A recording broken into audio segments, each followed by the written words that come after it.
sont les outils vous avez mentionné tantôt pour vivre une relation harmonieuse? Il y a beaucoup d'outils. Nous ne pouvons pas les énumérer tous ici. C'est sûr que parmi les outils, la communication est très importante dans le couple.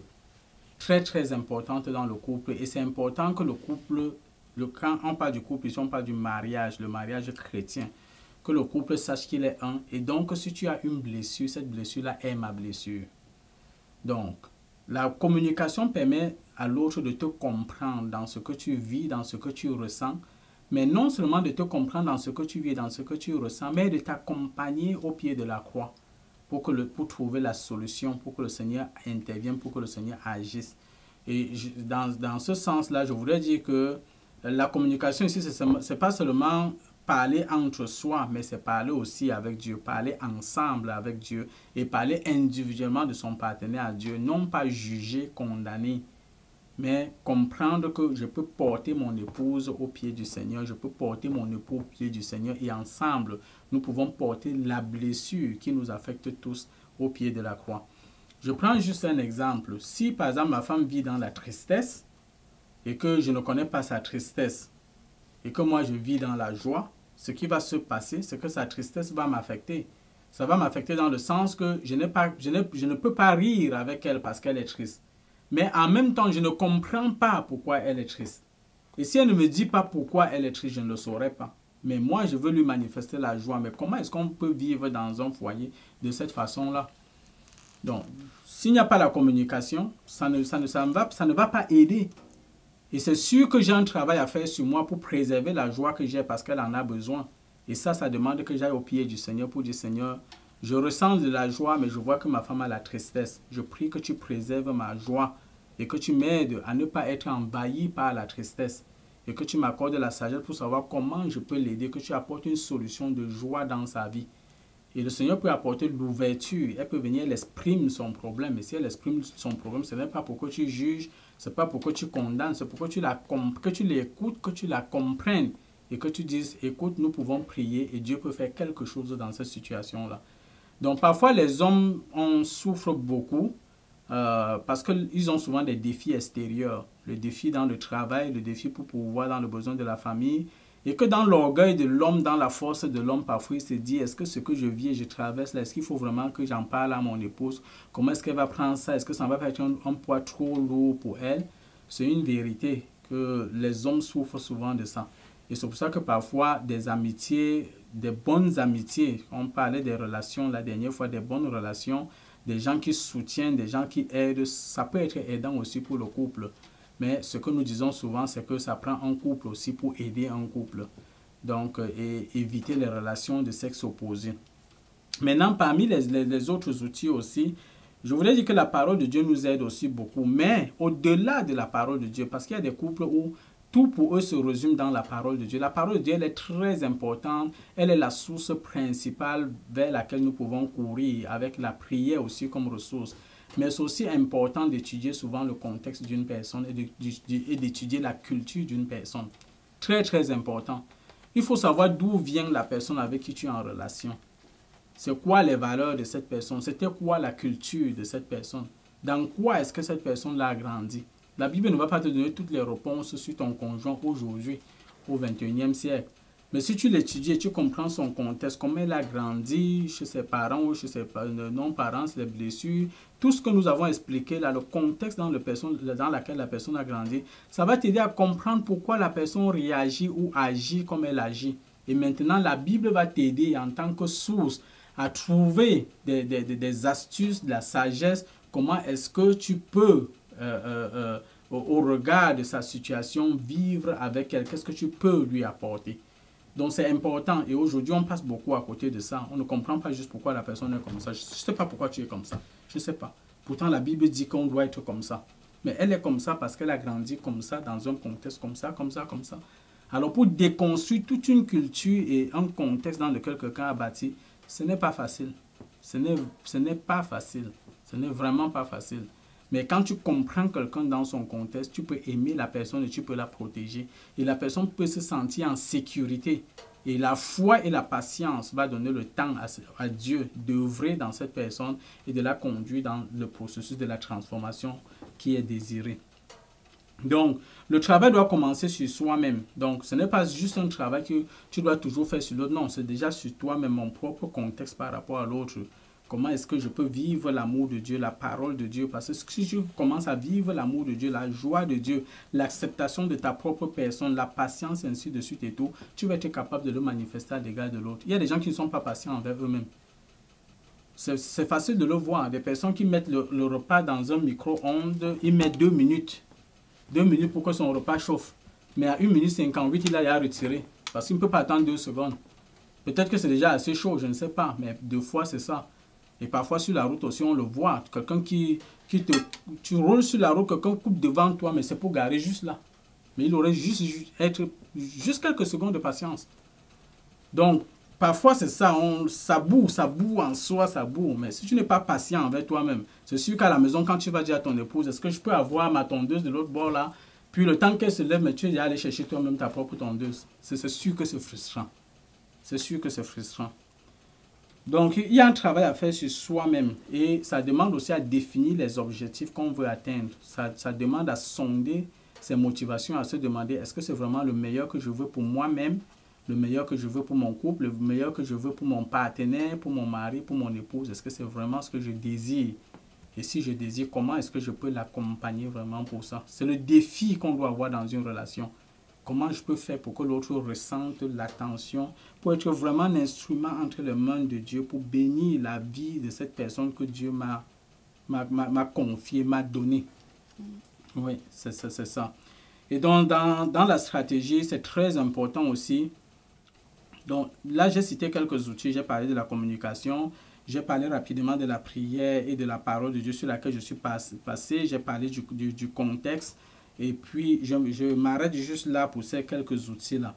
Mais dans la stratégie, c'est très important quand on est en relation de couple, dans le mariage, de savoir qu'il faut se concentrer sur son champ. Il ne faut pas disperser son énergie en allant comparer son couple aux choses qu'on voit dans les réseaux sociaux, au couple du voisin, au couple qu'on voit ici et là. Il faut se concentrer sur son propre couple. Parce que c'est mon champ que Dieu m'a donné, c'est ici que je dois travailler. Et quel est le travail que je dois faire? Dieu a mis en moi toutes les ressources et il est capable de me donner la sagesse et toutes les ressources dont j'ai besoin pour que mon foyer soit idéal et que les autres regardent mon foyer comme un couple modèle. Parce que le couple modèle n'est pas ailleurs. Il faut toujours se dire, le couple modèle, c'est mon couple. Et je dois y travailler avec patience, avec joie, avec fermeté, avec espérance, avec foi, avec tout ce que nous avons vu comme élément de l'amour. C'est ici que je dois y travailler. Dès qu'on commence, le plan de l'ennemi, c'est toujours de disperser et de te dire, tu n'y arriveras jamais. C'est mieux ailleurs, c'est meilleur ailleurs. C'est une erreur que tu avais faite. Tu aurais dû attendre, tu aurais dû choisir tel, tu aurais dû... Ça là, c'est les voies de l'ennemi. Dieu ne se trompe pas. Quand Dieu nous met avec une personne, c'est parce qu'il a déjà vu longtemps en avance ce que nous n'avons pas vu. Et donc, quand nous travaillons dans la fidélité, dans la constance avec Dieu, certainement que Dieu va agir. Parfois, on ne le voit pas tout de suite, mais Dieu sait où il nous conduit avec ça. La preuve, c'est aller demander à ceux qui ont essayé de changer. Je dis souvent aux gens, changer son épouse pour rien. Quand je dis pour rien, c'est parce qu'il y a une seule cause que le Seigneur Jésus a donnée dans sa parole, la cause de l'adultère. Et même ça, c'est quelque chose que je mets très entre parenthèses qu'il faut bien regarder. Mais au-delà de ça, quand les gens disent qu'ils vont changer parce que c'est juste comme changer une voiture. Je ne compare pas ici la femme à une voiture. Et je veux dire que ce n'est pas parce que ton auto te dérange et puis tu vas prendre une autre auto que ça veut dire que tu n'auras jamais de problème. Parce que si tu n'entretiens pas cette autre auto-là, tu auras toujours des problèmes. Donc, vice-versa, pour l'homme aussi. Changer son homme parce que tu penses qu'il y a une autre qualité d'homme qui va être meilleure, c'est la même affaire. Nous sommes tous des êtres humains dysfonctionnels, mais par Christ, nous pouvons être restaurés. Et ça, il y a un travail à faire.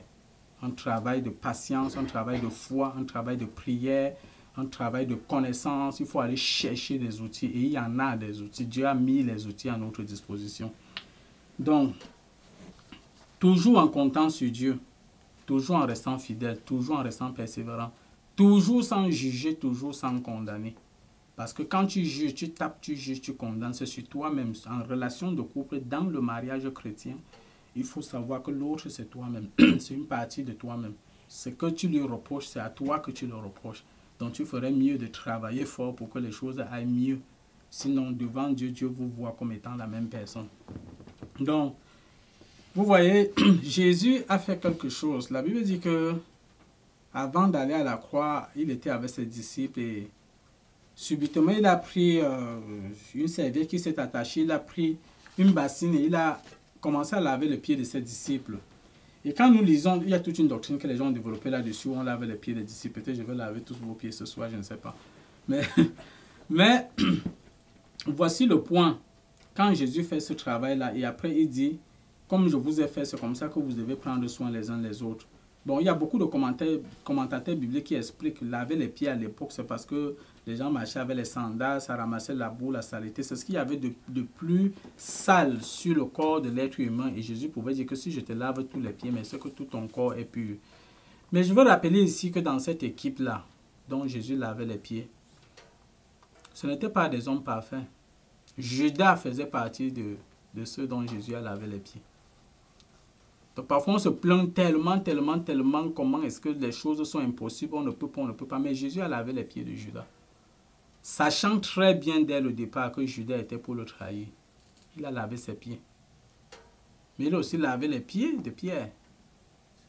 Il savait aussi que Pierre allait le renier. Il a aussi lavé les pieds de Pierre, qui n'a même pas voulu, que non Seigneur, ce n'est pas toi qui vas me laver les pieds. Jésus a lavé ses pieds. Ici on voit deux personnalités. C'est-à-dire, j'appellerais ça deux traîtres, parce qu'ils ont tous deux trahi le maître. Mais l'un a été repentant et l'autre ne l'a pas été. Mais quand Jésus lavait leurs pieds, Jésus avait déjà vu plus loin que ce qu'eux ils voyaient. Jésus savait que Pierre était pour le renier, mais il sera repentant, il va changer, et c'est par lui que l'Église sera forte. Et Jésus savait que Judas, même comme il lui lavait les pieds, les choses ne vont pas aller. Donc ça, c'est pour dire que dans l'amour, nous faisons notre part.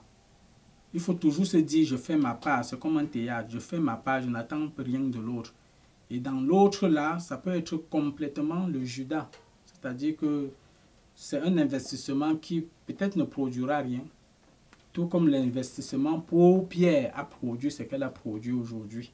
Quand nous lisons les Écritures, nous voyons comment Dieu a utilisé l'apôtre Pierre. Nous sommes contents. Nous oublions même qu'il a renié le maître à cause de ce qu'il a fait. Donc dans le couple, c'est à ça que nous sommes appelés, à produire le meilleur de nous-mêmes, à donner le meilleur de nous-mêmes et à laisser le soin à Dieu par la foi et par la patience de laisser germer les choses et que la gloire lui revienne. Donc ça, c'est ce que le Seigneur avait mis dans nos cœurs, dans le sens des relations de couple. Je ne sais pas s'il y a des questions en ligne ou si vous avez d'autres questions. Merci, pasteur, pour ces éléments de réponse. C'est très édifiant. Merci pour tous ces outils que vous communiquez. Et je pense que vous avez été bénis, chers auditeurs. S'il y a des questions, le pasteur est encore là, il pourrait les répondre. Et juste un rappel, ce soir, nous traitions de comment aimer, continuer à aimer malgré tout. Donc, j'espère que vous avez été bénis. S'il n'y a pas de questions, je donne la parole au pasteur pour le mot de la fin. Mais le mot de fin, ça va être la prière. On va prier pour les couples chrétiens. On va prier pour les mariages, afin que le Seigneur qui bénit, le Seigneur qui donne la sagesse, le Seigneur qui veut que le mariage continue, que le Seigneur continue à bénir. Nous sommes très conscients aujourd'hui, il y a beaucoup de personnes qui sont découragées à cause de tout ce qui arrive dans les mariages. Et beaucoup de couples aussi qui sont découragés, ne savent pas quoi faire. Mais Dieu a son plan pour le mariage. Dieu veut que le mariage soit un succès. Et Dieu est prêt à travailler dans le mariage. C'est lui qui a institué le mariage. Et c'est lui qui est la première source vers laquelle nous devons nous tourner pour obtenir des solutions. Donc, c'est avec un mot de prière que nous allons terminer l'émission d'aujourd'hui. Continue à aimer malgré tout. Seigneur, nous te remercions, Seigneur, pour ta fidélité. Seigneur, alors que tu as permis aujourd'hui que nous abordons, Seigneur, ce thème de continuer à aimer malgré tout. Seigneur, tu vois toutes les dérives qu'il y a aujourd'hui dans la société au nom de l'amour. Toutes les dérives qu'il y a aujourd'hui dans les foyers, toutes les dérives qu'il y a aujourd'hui dans les couples, Seigneur, tout ce qui se passe même dans la société, tu le vois. Mais nous savons que c'est toi qui as institué le mariage. Tu as institué le mariage dans un cadre bien précis, avec des valeurs précises. Aujourd'hui, nous prions pour tous les couples qui vont écouter ce message, Seigneur. Nous prions afin que tu accordes à chacun la sagesse, le sens de la responsabilité, la grâce de se lever, chacun pour lui-même, Seigneur, pour travailler son amour, Seigneur Papa, pour toi et son amour pour l'autre dans le mariage éternel. Oh Dieu, afin que chacun puisse s'investir dans la relation. Seigneur, que tu aides chacun à aller chercher les ressources pour sa propre guérison, afin de contribuer à la guérison de l'autre dans le couple. Seigneur, notre prière, c'est que les personnes qui aspirent au mariage au travers de ce message trouvent, Seigneur, les astuces et les outils qui les aident à se préparer pour le mariage. Que ceux qui sont déjà dans le mariage et qui s'interrogeaient déjà, qu'ils trouvent, Seigneur, des outils qui les aident à se relever. Et que ceux dont le mariage était bien fonctionnel, Seigneur, qui trouvent les ressources qui les encouragent et qui les bénissent. Éternel notre Dieu, nous louons et nous célébrons ton nom parce que tu es fidèle, Seigneur. Reçois l'adoration et la gloire au nom de Jésus-Christ. Amen. Donc, merci beaucoup pour l'émission d'aujourd'hui. Merci pour le thème que nous avons abordé. Donc, que le Seigneur vous fortifie dans votre relation de couple. Que le Seigneur vous garde. Le couple, pour nous, nous voulons le vivre à la lumière de la parole de Dieu, à la lumière de ce que la Bible dit, et fait attention à tout ce qui se passe dans le monde et dans la société aujourd'hui. La Bible reste notre cadre de référence. Jésus reste notre seul maître. Et c'est à lui que nous devons regarder. Ce qu'il dit est la vérité. C'est ce qui s'accomplira toujours. Amen.